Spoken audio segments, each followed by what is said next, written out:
첫 번째는 금리입니다. 그 나라 자본시장, 그 나라에서 돈을 빌려주고 빌려가는 사람들 사이에서 기대하는 어떤 적정 수익이라는 거잖아요.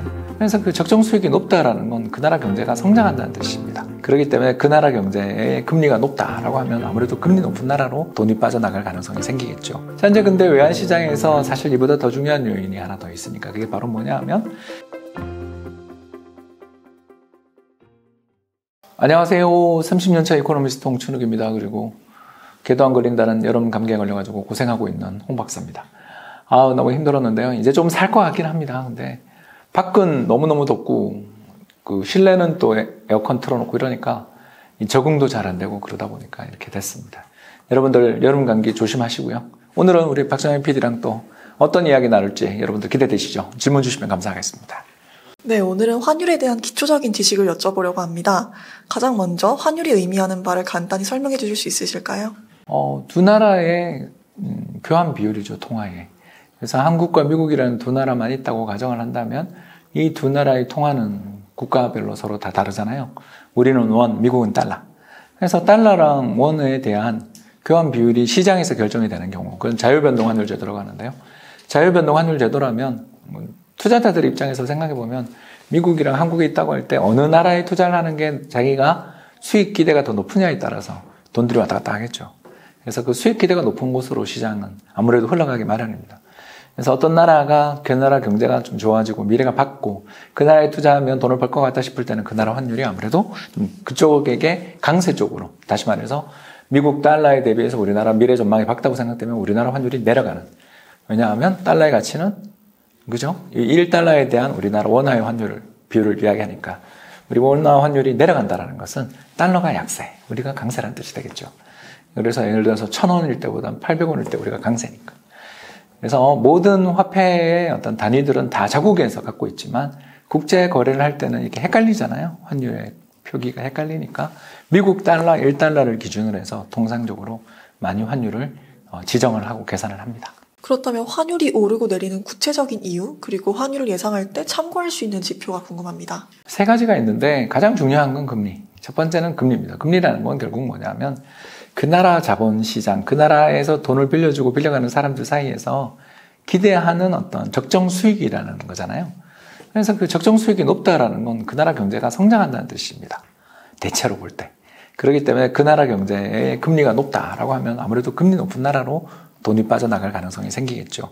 그렇기 때문에 금리가 되게 중요하고요. 지금 최근에 나타나고 있는 달러에 대한 엔화 환율이 한때 150엔 근처까지도 가고 그러는 게 미국 금리는 5%까지 넘어서는데 일본 금리는 제로 금리를 유지하고 있으니까 돈들이 일본에서 미국 가는 게 이런 요인입니다.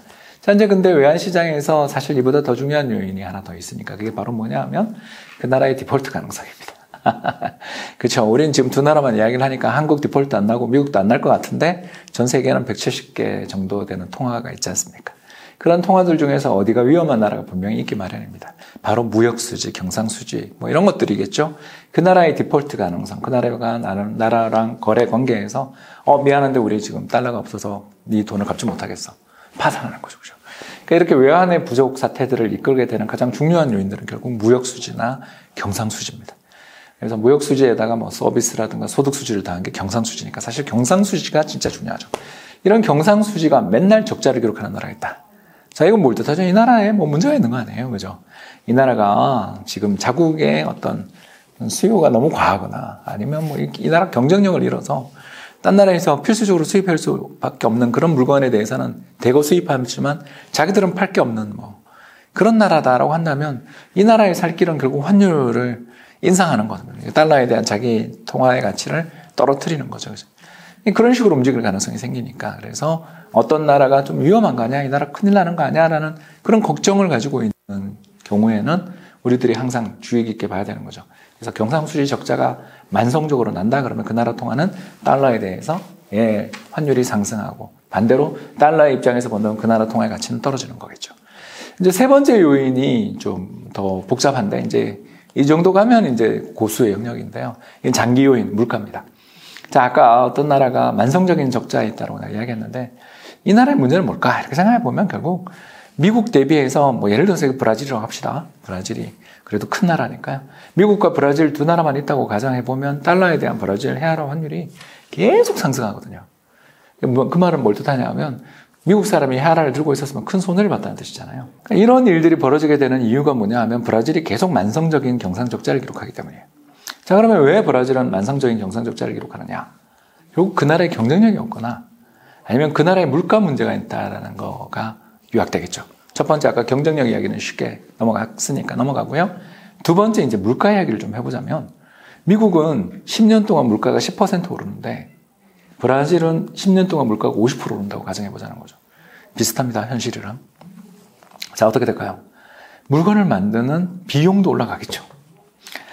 그리고 사람들의 인건비도 올라가겠죠. 제품의 가격도 인상되겠죠. 자, 그런데 품질의 차이는 솔직히 있잖아요. 미국산 제품이 더 좋을 거 아닙니까? 자, 그러면 브라질에서 만든 물건을 미국에 팔려면 어떻게 해야 되겠어요, 여러분? 가격 단가가 여기는 50% 인상됐고 미국의 평균 물가는 10%밖에 안 올랐으면 경쟁력이 브라질은 40%나 떨어진 거죠. 자, 이 문제를 해결하는 방법이 뭐예요? 환율을 인상하는 것밖에 없죠. 환율을 40% 인상하면 이 경쟁력의 요리를 해결할 수 있잖아요. 이해되세요, 여러분? 그래서 물가가 많이 오르는 나라는 보통 경쟁력이 없는 나라들이 물가가 오르겠죠? 왜냐하면 더 싸게 만들어내는 기술이 없으니까 그런 거죠. 아무튼 간에 물가가 지속적으로 계속 오르는 나라라는 것은 어떤 나라다? 경쟁력을, 환율을 고정시키면 경쟁력이 약하니까 자꾸 환율을 인상하게 되겠죠. 그리고 인상을 제때 못하면 경쟁력이 없으니까 경상수지가 적자겠죠. 연결되죠. 그죠? 그래서 금리가, 브라질 금리가 10%를 주더라도 브라질 헤아라가 약세를 보이는 이유는 바로 동일한 조건이 아니기 때문이죠. 제가 아까 미국과 일본을 비교하면서 동일한 조건에서 금리 높은 데로 간다 그랬잖아요. 근데 브라질은 동일한 조건이 아니었죠. 물가도 많이 오르고 경상적자도 맨날 나는 나라니까 이 나라는 뭐예요? 불안한 거죠. 그래서 암만 금리 많이 준다 그래도 사람이 돈이 안 갈 수도 있죠. 이해되시죠? 이 세 가지가 복합적으로 움직인다. 그래서 제일 중요한 건 금리차. 그 다음으로 좀 보셔야 될 것은 경상수지. 마지막으로는 각국의 절대적인 물가 레벨이 얼마나 움직이고 있는가. 이런 것들을 살펴보시면 환율을 전망하는 데 도움받을 수 있습니다. 환율이 오르면 수출이 증가하고 주식시장이 활성화될 것 같은데 최근에 반대 내용의 기사를 많이 본 것 같아요. 환율과 주식시장이 반대로 움직이는 경우도 있을까요? 대부분 반대로 갑니다. 거의 100번 중에 90번은 반대로 움직일 겁니다. 왜 그러냐? 직관적으로 생각해보면 이상하죠. 이상한데 이게 당연한 게 우리나라가 시장이 개방돼서 그래요. 시장이 개방되기 이전에는 좀 달랐어요. 자, 근데 우리나라 주식시장에서 외국인이 전체 자산의 30%를 들고 있어요. 엄청 많이 들고 있죠. 자, 외국인이 사실상 대주주예요. 근데 이 사람들은 우리나라가 미래가 밝다고 생각되면 환율 신경 쓰겠어요? 주가 하루에도 몇 %씩 움직이는데? 그죠. 달러 팔아서 한국 주식 사겠죠. 계속 들어옵니다. 한국 수출 잘 될 때. 한국 기업들 이익이 많이 난다고 생각되면 달러를 팔아서 계속 한국 주식을 사니까 외환시장에서 달러 팔자가 많으니까 달러 가치가 떨어지겠죠. 그래서 달러에 대한 원화 환율은 떨어집니다. 그죠? 자, 그런데 어느 날 우리나라 실적 전망도 어두워지고 우리나라 경상수지 적자가 날 것 같다 그러고 우리나라 정치권에 혼란이 생기고 우리나라 경쟁력이 악화된다. 등등등 오만 가지 악재가 다 터집니다. 그럼 외국인이 한국 주식 팔고 떠나겠죠. 자, 그러면 주가는 폭락하지만 외국인들은 외환시장에서 달러 사자가 늘어나죠. 자, 어떻게 돼요? 환율이 상승하죠.